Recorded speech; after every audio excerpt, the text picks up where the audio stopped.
آخری پہر، جنوری کے اوائل دن، سردی اپنے عروج پر تھی۔ سرسراتی ہوائیں کسی بھی زی روح کی آواز سلب کرنے کو کافی تھی۔ ایسے میں وہ ہوڈی پہنے، چہرے کو چھپائے درخت کی اوٹ میں چھپے سامنے گھر پر نظریں گاڑے بیٹھا تھا۔ اس کا شکار کس قدر قریب تھا اس کی آنکھیں ایک خاص احساس سے چمک اٹھی۔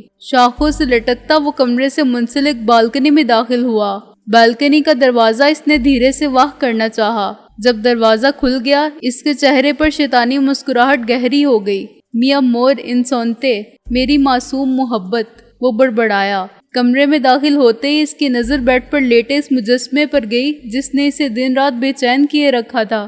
شیر کسی چال چلتا وہ دھیرے دھیرے اس کے قریب آیا۔ وہ غور سے اس خوبصورت چہرے کو دیکھنے لگا جس نے اسے اپنا دیوانہ بنا لیا تھا۔ وہ چہرہ اس وقت بھوری زلفوں کے حالے میں چھپا ہوا تھا۔ اسے یہ زلفیں اپنے رقیب محسوس ہوئیں۔ اس کے بیڈ کے پاس بیٹھتے اس شخص نے اس کے چہرے پر ہلکی سی پھونک ماری جس سے اس کی زلفیں اس کے چہرے سے ذرا سی پیچھے ہوئیں اور بیڈ پر لیٹے وجود میں جنبش ہوئی۔ اس وجود کے چہرے پر پسینے کی ہلکی ہلکی بوندیں نمایاں ہونا شروع ہو گئیں۔ تی ایکسترانو می ویدا، میں نے تمہیں یاد کیا میری زندگی۔ بیڈ پر لیٹے وجود نے کانپنا شروع کر دیا۔ یقیناً وہ اس کی آواز پہچان چکی تھی۔ پرونتو سیراس پارٹتے دی می ویدا، بہت جلد میں تمہیں اپنی زندگی میں شامل کر لوں گا۔ وہ ہلکی سی مسکان لیے اسپینی زبان میں اس کے کانوں میں سیسا انڈیلنے لگا۔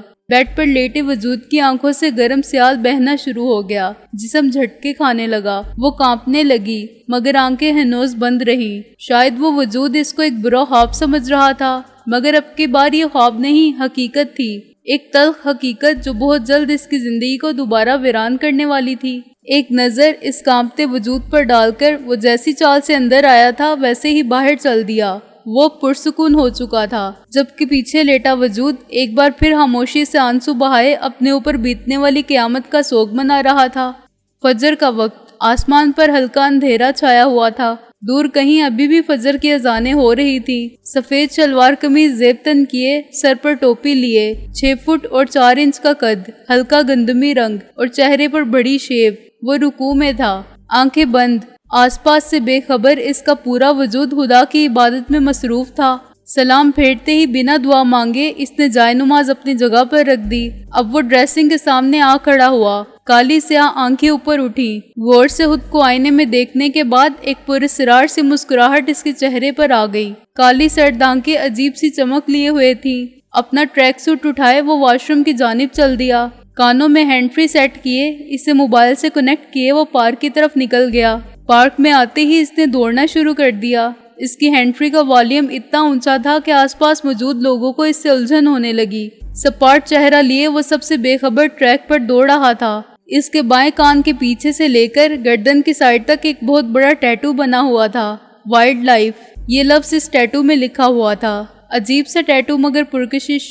اچانک وہ اپنے راستے میں رکا۔ اپنے اوپر پڑنے والی نظروں کی تپش بہت اچھے سے محسوس کر سکتا تھا وہ۔ بائیں جانب منہ ہلکا سا موڑا تو ایک ماڈرن مگر کم عمر لڑکی سے نظروں کا ٹکراؤ ہوا۔ سلیو لیس ٹاپ اور گھٹنوں تک آتا ٹراؤزر، ڈیپ ریڈ لپسٹک، آنکھوں میں لگائے ہرے لینس، بلا شبہ وہ بے حد حسین تھی۔ وہ لڑکی یہاں کیا کر رہی تھی اس سے اچھے سے معلوم تھا۔ پچھلے ایک ہفتے سے وہ لڑکی سے خود کی طرف اٹریکٹ کرنے کے جتن کر رہی تھی۔ اس لڑکی کی عمر 19-20 سال سے زیادہ نہ تھی، جبکہ مقابل کی عمر 32 سال تھی۔ دی ہیچو ارس میں ہرموسا پیرو التیمپو دی ویدا دی تو بیلیزا اس موئے کورتو، بلا شبہ تم بہت حسین ہو، مگر اس حسن کی زندگی بہت کم ہے۔ اس کے سامنے آتے وہ اپنی کالی سحر انگیز آنکھیں اس کی ہری آنکھوں میں گاڑے اسپینی زبان میں بولا۔ اس کے الفاظ مقابل کے حق پلے نہ پڑی، مگر اس کا لہجہ، مقابل تو کتنی دیر اس آواز کے سحر میں کھوئی رہی۔ ایسا جادو تھا اس آواز میں، ایسا سحر تھا۔ سامنے کھڑی لڑکی پر اس کی زبان کا جادو چل گیا تھا۔ وہ پور پور اس کے سحر میں ڈوب گئی تھی۔ نوجوان کے چہرے پر وہی پراسرار مسکان آئی۔ اس کا اگلا شکار سامنے تھا، بس اب انتظار تھا تو صحیح وقت، صحیح دن کا۔ سیما اٹھ جاؤ بیٹا، اٹھ کر نماز پڑھ لو۔ ہما اس کے سر پر کھڑی اسے اٹھا رہی تھی۔ اٹھ جاؤ سیما، فجر کا وقت نکلا جا رہا ہے، ابا حضور بھی مسجد سے آ رہے ہوں گے۔ ہما نے اسے پھر سے اٹھایا۔ اف آپی، بس 5 منٹ اور، وہ کروٹ لیتے بولی۔ جنوری کے اوائل دن، سردیوں کا موسم، ایسے میں فجر کی نماز اس کا بس نہیں چل رہا تھا کہ وہ کوئی جادو کی چھڑی گھمائے اور فجر کا وقت نکل جائے۔ ہما، سیما۔ اچانک کانوں میں اس کے ابو کی آواز پڑی۔ ہڑبڑا کر وہ اپنی جگہ سے اچھلی اور دوڑ کر واش روم میں چلی گئی۔ آپ ہی ابا پوچھے تو بولیے گا کہ وہ نفل ادا کر رہی ہے۔ ہما کو تلقین کرتے وہ واش روم میں بند ہو گئی۔ اچانک اس کی چیخ ہما کے کانوں سے ٹکرائی۔ کیا ہوا؟ ہما نے دل پر ہاتھ رکھ کے واش روم کے دروازے پر کھڑی پوچھا۔ ٹھنڈا پانی، وہ چلائی۔ ہما ہنستی اور باہر چلی گئی۔ السلام علیکم ابا۔ ہما نے افتخار صاحب کو سلام کیا۔ وعلیکم السلام میرا بچہ۔ اس کے سر پر ہاتھ پھیرتے ہوئے انہوں نے جواب دیا۔ ابا چائے لاؤں؟ ہما نے سر پر دوپٹہ ٹھیک کرتے پوچھا۔ ہاں میرا بچہ لے آؤ۔ اور یہ سیما کہاں ہے؟ انہوں نے اپنی چھوٹی بیٹی کے بارے میں پوچھا۔ ابا وہ دراصل ہما جھوٹ نہیں بولنا چاہتی تھی۔ نماز کے لیے اب اٹھی ہے نا؟ ان کے سوال پر ہما کا سر شرمندگی سے جھک گیا۔ سوری ابا۔ ہما کی آنکھیں نمکین پانی سے بھر گئیں۔ کس بات کے لیے چندا؟ انہوں نے حیرانی سے پوچھا۔ وہ میں جھوٹ نہیں بولنا چاہتی تھی۔ کوئی بات نہیں، میرا بچہ کبھی جھوٹ نہیں بولے گا، مجھے علم ہے۔ اب جاؤ اور جلدی سے اپنے ابا کو زبردستی چائے پلاؤ۔ وہ ہلکا سا مسکرائے بولا۔ جی ابا، اب بھی لائی۔ آنکھوں کی پوروں کو صاف کرتے وہ کچن کی جانب چل دی۔ افتخار صاحب کی بیوی اپنے ماں باپ کی ایک اولاد تھی، جبکہ افتخار صاحب کے علاوہ ان کی ایک اور بہن بھی تھی۔ ہما کی پیدائش کے وقت کچھ پیچیدگیوں کی وجہ سے ڈاکٹرز نے افتخار صاحب کی بیوی کو دوبارہ ماں نہ بننے کا مشورہ دیا تھا، مگر قدرت کو کچھ اور ہی منظور تھا۔ ہما کی پیدائش کے 3 سال بعد انہیں پھر سے والدین کے عہدے پر فائز ہونے کا شرف حاصل ہوا، مگر اس بار افتخار صاحب کی بیوی بچ نہ سکی اور ایک خوبصورت سی بھوری آنکھوں والی گڑیا کا وجود اس دنیا میں لائے چل بسی۔ ہما بچپن سے ہی حساس تھی۔ افتخار صاحب نے کبھی بھی دوسری شادی کا خیال اپنے ذہن میں نہ آنے دیا اور اپنی بچیوں کی پرورش بہترین طریقے سے کی۔ سیما تھوڑی لاپرواہ تھی، مگر اس نے ہمیشہ اپنے ابا کے قواعد و قوانین کو اپنایا۔ السلام علیکم ابا۔ ایک چہچہاتی آواز ان کے کانوں سے ٹکرائی۔ وہ مسکرا دیے۔ وعلیکم السلام میرا بچہ۔ محبت سے اس کا ماتھا چومتے وہ بولے۔ نماز پڑھ لی؟ جی۔ حالانکہ انہوں نے عام لہجے میں پوچھا تھا، مگر سیما شرمندگی سے سر جھکا گئی۔ تو پھر آج تو میں اپنی گڑیا کے ہاتھ کے بنے پراٹھے کھاؤں گا۔ وہ سیما کو اپنے ساتھ لگاتے ہوئے بولے۔ ابا آلو کے پراٹھے؟ سیما کی فرمائش پر وہ مسکرائے۔ ہاں میری گڑیا، گرما گرم آلو کے پراٹھے، وہ بھی دہی اور اچار کے ساتھ۔ چلو شاباش، اب کچن میں جا کر بہن کا ہاتھ بٹاؤ۔ سر تھپکتے وہ بولے۔ ابا چائے بناؤں آپ کے لیے؟ سیما جاتے جاتے پلٹی۔ وہ آپ ہی بنا رہی ہیں، تم بس گرم گرم پراٹھوں کا لذیذ ناشتہ بناؤ۔ چلیے بہتر۔ وہ کچن میں چلی گئی۔ پورا گھر اس وقت سنسان پڑا تھا۔ 9 سال کا وہ معصوم بچہ ہاتھ کانوں پر جمائے، خوف سے آنکھیں بند کیے اندھیرے میں دیوار کے ساتھ چپکا بیٹھا تھا۔ رونے کی وجہ سے اس کا جسم لرز رہا تھا۔ ایسے میں اسے شدت سے اپنے ماں باپ کی یاد آ رہی تھی۔ بھوک سے اس کا برا حال تھا۔ اس کا گھر ویران تھا۔ یہ گھر آبادی سے بہت دور تھا۔ ابھی تھوڑی دیر پہلے سب کچھ ٹھیک تھا، مکمل تھا۔ اس کے ماں باپ اس کے ساتھ تھے۔ وہ لوگ ہنسی خوشی اس کی 10ویں سالگرہ پر منعقد کی جانے والی تقریب کے بارے میں بات کر رہے تھے، مگر اچانک سب بدل گیا۔ پورا گھر الٹا پڑا تھا، جیسے کوئی طوفان آیا ہو۔ ہاں طوفان ہی تو تھا۔ وہ سب کچھ تہس نہس کر گیا۔ ماما، یہ پاپا، ماما، پاپا۔ اس نے ہلکی آواز میں اپنے ماں باپ کو آواز دی، مگر وہ بے جان وجود کیا سن پاتے اس کی فریاد۔ کامتی ٹانگوں سے وہ اپنی جگہ سے کھڑا ہوا۔ ہلکے ہلکے قدم اٹھاتا وہ کمرے سے باہر نکل کر ہال میں آیا، جہاں ہر چیز ٹوٹی اور بکھری ہوئی تھی۔ تھوڑی اور ہمت کر کے وہ آگے آیا تو اس کی سانس رک گئی اور حل خشک ہو گیا۔ سامنے اس کے ماں باپ کی لاشیں پڑی تھیں، پھٹے کپڑے اور خون سے رنگے بدن۔ اس بچے کا رنگ پیلا ہو چکا تھا اور وہ لڑکھڑاتا ہوا ان کے جسموں کے پاس آ گرا۔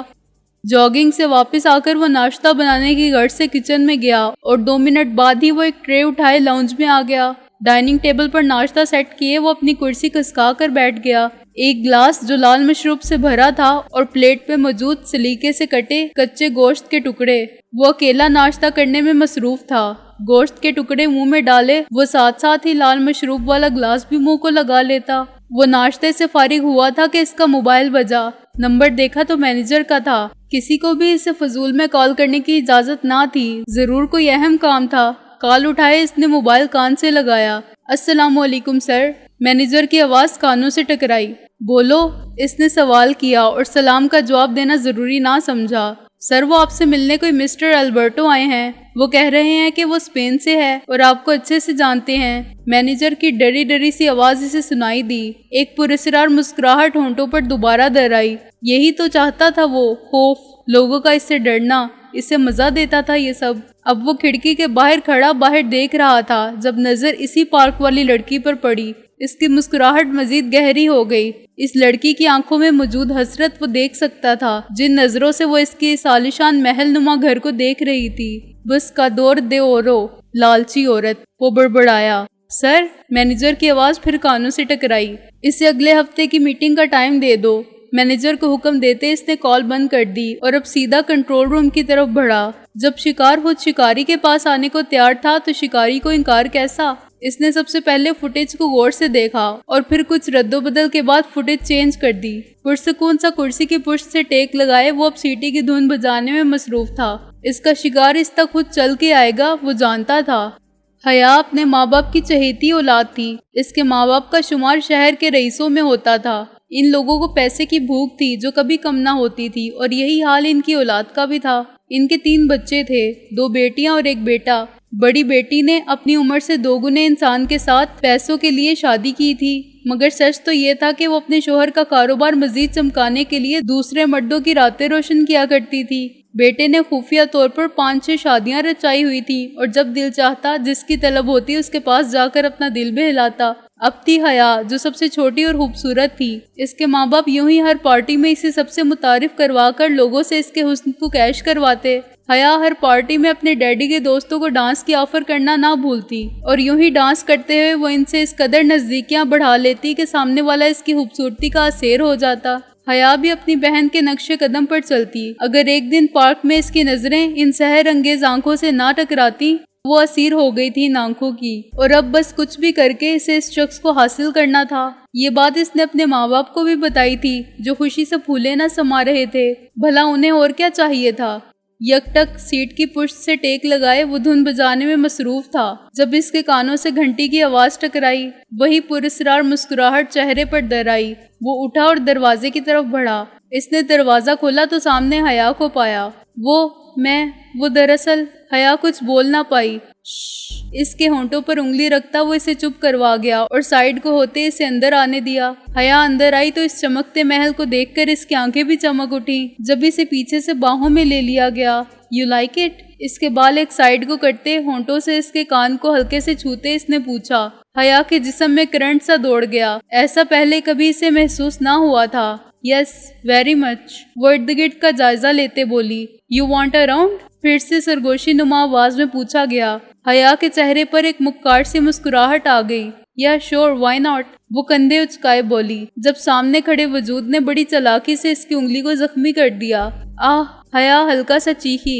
اس سے پہلے وہ کچھ کر پاتی اس شخص نے اس کی انگلی کو اپنے ہونٹوں سے چھو لیا اور اس کا خون پینے لگا۔ ڈیلیسیوسا، مزیدار۔ خون کی بوندیں پینے کے بعد اس کی بھوک 2 چند ہو گئی تھی۔ حالانکہ ناشتے پر ہی اس نے انسانی خون سے بھرا گلاس پیا تھا، مگر خون کی یہ چند بوندیں بے حد لذیذ تھیں۔ اس کا ہاتھ پکڑے وہ اسے اپنے محل کی سیر کروانے لے گیا۔ حیا کے لیے تو وہ واقعی محل تھا۔ پورا محل گھمانے کے بعد وہ اب اسے اپنے کمرے میں لے آیا تھا۔ اس کا پورا کمرہ لال اور کالے رنگ کا امتزاج تھا۔ کیسا لگا میرا کمرہ؟ پیچھے سے اس کے پیٹ پر اپنا ایک ہاتھ رکھے اب وہ دوسرے ہاتھ کی انگلیاں اس کے بازو پر پھیر رہا تھا۔ بہت خوبصورت، حیا سحر انگیز لہجے میں بولی۔ ویسے تمہارا نام کیا ہے؟ حیا نے اچانک اس سے پوچھا۔ مومن، وہ ایک لفظی جواب دیتے اس پر جھکا۔ میرا نہیں پوچھو گے؟ حیا تھوڑا فاصلہ برقرار رکھتے پوچھنے لگی۔ نہیں، وہ دوبارہ اسے قابو میں لیتے اس پر جھکتا چلا گیا۔ حیا مسکرا دی۔ آخرکار اس نے اسے حاصل کر لیا تھا۔ چند لمحوں کی خاموشی کے بعد اس نے حیا کو خود سے تھوڑا دور کیا۔ اس میں اب برداشت ختم ہو رہی تھی۔ انسانی جسم کی بھوک بڑھ گئی تھی اس میں۔ وہ جلد از جلد اس کے خون اور گوشت سے اپنے ڈنر کا اہتمام کرنا چاہتا تھا، مگر اس سے پہلے اپنے نفس کی بھوک مٹانے میں کیا برائی تھی؟ ایک شیطانی مسکراہٹ اس کے چہرے پر آ گئی۔ استا نوچے تو التیما نوشدے دی بینڈیسیونز، آج کی رات تمہاری زندگی کی آخری حسین رات ہوگی۔ اس پر جھکتے وہ مخمور لہجے میں بولا اور اسے اپنی باہوں میں قید کر لیا، مگر حیا کو اس کی بات کی سمجھ ہی کہاں آئی تھی۔ وہ تو ایک بار پھر اس لہجے کی اسیر ہو گئی تھی اور اپنا آپ اسے پیش کر دیا تھا۔ ماما، یہ پاپا۔ اپنے ماں باپ کے پاس بیٹھے اس نے انہیں ہلانے کی کوشش کی۔ پیاس اور بھوک سے برا حال، اسے کچھ سمجھ نہ آیا۔ جب اس نے اپنے باپ کے جسم سے بہتے خون کو دیکھا، وہ اب اپنی پیاس پر قابو نہ پا سکا اور اپنے باپ کے جسم پر جھکتے خون سے خود کی پیاس بجھانے لگا۔ کتنا عجیب تھا اس کا ذائقہ اور کتنا لذیذ۔ اب کی بار وہ اپنی ماں کے بدن پر جھکا اور خون پینے لگا۔ مزید خون حاصل کرنے کے لیے اس نے ان کے مردہ جسموں پر دباؤ ڈالنا شروع کر دیا، جس سے خون ابل ابل باہر نکل رہا تھا، اور وہ تو کبھی اپنی ماں کا خون پیتا تو کبھی باپ کا۔ پیاس مٹ گئی مگر بھوک ابھی بھی لگی تھی۔ اس کے ماں باپ کے جسم کے کچھ حصے علیحدہ سے کٹے ہوئے تھے۔ وہ رینگتا ان کی طرف بڑھا۔ پہلے اس نے ناک سے اسے سونگا اور پھر کھانا شروع کر دیا۔ اتنا لذیذ گوشت اس بچے نے پہلے نہیں کھایا تھا۔ اس کی بھوک مزید بڑھ گئی اور وہ ایک جانور کی طرح گوشت پر ٹوٹ پڑا۔ اس دن ہوا تھا ایک معصوم بچے کا خاتمہ اور ایک حیوان کا جنم۔ کچھ دیر بعد اسے گھر کے باہر سے کچھ آوازیں محسوس ہوئیں۔ پولیس کے 3-4 لوگوں کے ساتھ اس کا دوست اور اس کے ماں باپ بھی ان کے گھر کے اندر داخل ہوئے۔ اندر داخل ہوتے ہی البرٹو کے ماں باپ کی تو آنکھیں حیرت سے کھل گئیں۔ 2 مردہ وجود اس قدر بدتر حالت میں۔ پھر ان کی آنکھیں اس بچے پر پڑی جو خود خون میں لت پت تھا اور آنکھوں میں آنسو تھے۔ مومن، اسے اپنے نام کی پکار سنائی دی اور اندھیرا اس پر حاوی ہو گیا۔ مومن کی آنکھیں کھلی تو خود کو ہسپتال کے بیڈ پر پایا۔ رخ موڑ کر دیکھا تو سامنے البرٹو کے ڈیڈ صوفے پر بیٹھے اخبار کی ورقگردانی کر رہے تھے۔ مومن کو جاگتا پا کر وہ تیزی سے اس کی طرف لپکے۔ انہوں نے پکارا اور مومن کی ان سحر انگیز کالی آنکھوں کو دیکھا جو بجھ چکی تھی۔ وہ آنکھیں سرد ہو گئی تھی۔ Medico, medico, doctor, doctor. کمرے سے باہر نکل کر وہ ڈاکٹر کو بلا لائے۔ تھوڑی دیر ڈاکٹر اندر داخل ہوا اور مومن کو چیک کرنے لگا۔ El todavía está en trauma de lo contrario todo está bien۔ یہ ابھی بھی حادثے کے زیر اثر ہے، اس کے علاوہ سب کچھ ٹھیک ہے۔ ڈاکٹر کے تسلی دینے پر انہیں بھی سکون ہوا۔ Cuando será dado de alta؟ یہ ڈسچارج کب ہوگا؟ انہوں نے سوال کیا۔ Según condition en 2 días۔ Condition کے حساب سے 2 دن تک۔ ڈاکٹر کی بات پر وہ سر ہلا گئے۔ ڈاکٹر جا چکا تھا اور اب وہ مومن کے پاس آ بیٹھے۔ ¿Cómo te sientes؟ کیسا محسوس کر رہے ہو؟ انہوں نے پوچھا۔ مولتا، ٹھیک، مومن نے ایک لفظی جواب دیا۔ مومن بہت باتونی لڑکا تھا مگر اس وقت وہ کچھ نہ بولا۔ مسٹر ٹامس، البرٹو کے ڈیڈ سر ہلا کر رہ گئے۔ سلائیڈنگ ونڈو کے پاس کھڑا وہ آسمان پر پورے چاند کو دیکھ رہا تھا۔ اس نے اس وقت صرف ٹراؤزر اور کالی بنیان پہن رکھی تھی جب حیا نے پیچھے سے آ کر اسے گلے لگا لیا۔ مومن نے مڑ کر دیکھا تو اس کی نظریں حیا کے وجود کے آر پار ہو گئیں۔ حیا نے جو نائٹی پہنی تھی اس میں اس کے جسم کے حد و حال واضح طور پر نمایاں ہو رہے تھے۔ مومن نے ایک ہاتھ سے اس کی کمر کو پکڑتے خود کے قریب کر لیا۔ اس کی بے جان نظریں اس وقت حیا کے چہرے پر گھڑی ہوئی تھی۔ حیا مسکرا دی۔ حیا اپنا ہاتھ اٹھائے اس کے چہرے پر پھیرنے لگی اور خود اس کے اور قریب ہونے لگی۔ مومن کے کانوں سے اذان کی آواز ٹکرائی۔ اس نے ایک جھٹکے سے حیا کو خود سے دور کر دیا۔ کیا ہوا؟ حیا پریشان ہوئی۔ عشاء کی نماز کا وقت ہو گیا ہے، پہلے وہ پڑھ لیں، مومن نے بتایا۔ او گاڈ، حیا بڑبڑائی۔ کچھ کہا؟ مومن نے آنکھیں چھوٹی کرتے اس سے پوچھا۔ نہیں، وہ دراصل تم پڑھ لو، میرا حلیہ، کہ میرے ہاتھوں پر نیل پالش لگی ہے نا۔ اس کی بات پر مومن طنزیہ مسکرایا اور کمرے سے باہر کی راہ لی۔ تم کہاں جا رہے ہو؟ حیا نے سوال کیا۔ دوسرے کمرے میں نماز پڑھنے، تو یہاں پڑھ لو۔ نہیں، کیوں؟ حیا نے حیرت سے پوچھا۔ یہ جگہ پاک نہیں رہی۔ اگر حیا کو سمجھنا ہوتا تو سمجھ جاتی کہ وہ شخص اس کی ذات کو 2 کوڑی کا کر گیا تھا۔ ایک تھپڑ تھا جو اس کے چہرے پر پڑا تھا۔ اس جگہ کو کیا ہوا ہے؟ وہ حیرانی سے اس جگہ کو دیکھنے لگی۔ السلام علیکم۔ لاؤنج میں داخل ہوتے ہی سیرت پھپھو نے ان تینوں باپ بیٹیوں کو سلام کیا۔ وعلیکم السلام، سب نے جواب دیا۔ اللہ، سیرت پھپھو، سیما خوشی سے چہکتی ان کے گلے لگ گئی۔ ماں صدقے جائے میرا بچہ۔ انہوں نے محبت سے اس کا ماتھا چوم لیا۔ السلام علیکم جواد بھائی۔ اس نے پھپھو کے ساتھ کھڑے جواد کو سلام کیا۔ وعلیکم السلام گڑیا۔ اس کے سر کو تھپکتے وہ بولا۔ السلام علیکم۔ ہما نے بھی دھیمی آواز میں سلام کیا۔ یہ آواز سن کر جواد مسکرا اٹھا۔ وعلیکم السلام۔ جواد نے بھی دھیما سا جواب دیا۔ ہما میرا بچہ۔ پھپھو نے محبت سے اس کا ماتھا اور دونوں گال چوم لیے اور اب افتخار صاحب کے پاس جا بیٹھی۔ السلام علیکم ماموں۔ جواد نے سر آگے کیا۔ وعلیکم السلام بیٹا، کیسے ہو؟ انہوں نے پوچھا۔ اللہ کا شکر، بالکل ٹھیک، وہ تمیز سے بولا۔ خیریت سیرت، تم اتنی رات میں یہاں؟ انہوں نے پوچھا۔ جی بھائی صاحب، بالکل خیریت، بلکہ خوشی کی بات ہے۔ کہتے ہی انہوں نے مٹھائی کا ٹوکرا ان کے سامنے رکھ دیا۔ اللہ مٹھائی، قسم سے کچھ میٹھا کھانے کو دل چاہ رہا تھا۔ سیما نے تیزی سے گلاب جامن منہ میں رکھ لی۔ سب اس کی حرکت پر ہنس دیے۔ دراصل بھائی صاحب، جواد کی پروموشن ہو گئی ہے۔ ارے یہ تو بہت خوشی کی بات، بھائی بہت بہت مبارک ہو تمہیں۔ وہ اٹھ کر اس کے گلے لگے۔ شکریہ ماموں۔ بھائی صاحب، دراصل مجھے آپ سے ایک اور بات کرنی ہے۔ سیرت پھپھو تھوڑا ہچکچائی۔ ہاں کہو سیرت، انہوں نے اجازت دی۔ بھائی صاحب، اب جیسا کہ ہما کی پڑھائی بھی مکمل ہو چکی ہے اور جواد بھی اچھا کمانے لگ گیا ہے، تو میں رخصتی کے بارے میں سوچ رہی تھی۔ انہوں نے بات پوری کی۔ افتخار صاحب سوچ میں پڑ گئے، جبکہ ہما اور سیما دونوں کمرے میں چلی گئیں۔ وہ تو ٹھیک ہے سیرت، مگر وہ رکے۔ مگر کیا؟ سیرت پھپھو نے پوچھا۔ 4 سال پہلے ہی ہما اور جواد دونوں کی دلی رضامندی پر ان کا نکاح کر دیا گیا تھا۔ مجھے کچھ ہوتا ہے سیرت، ابھی کل کی تو بات ہے کہ میں نے اسے تھاما تھا جب وہ میری باہوں میں آئی تھی، اور آج اس کی شادی۔ ان کی آنکھیں نم ہو گئیں۔ آپ نے صحیح کہا بھائی صاحب، مگر یہ وقت تو ایک نہ ایک دن آنا ہی ہوتا ہے نا۔ سیرت پھپھو نے حقیقت دکھائی۔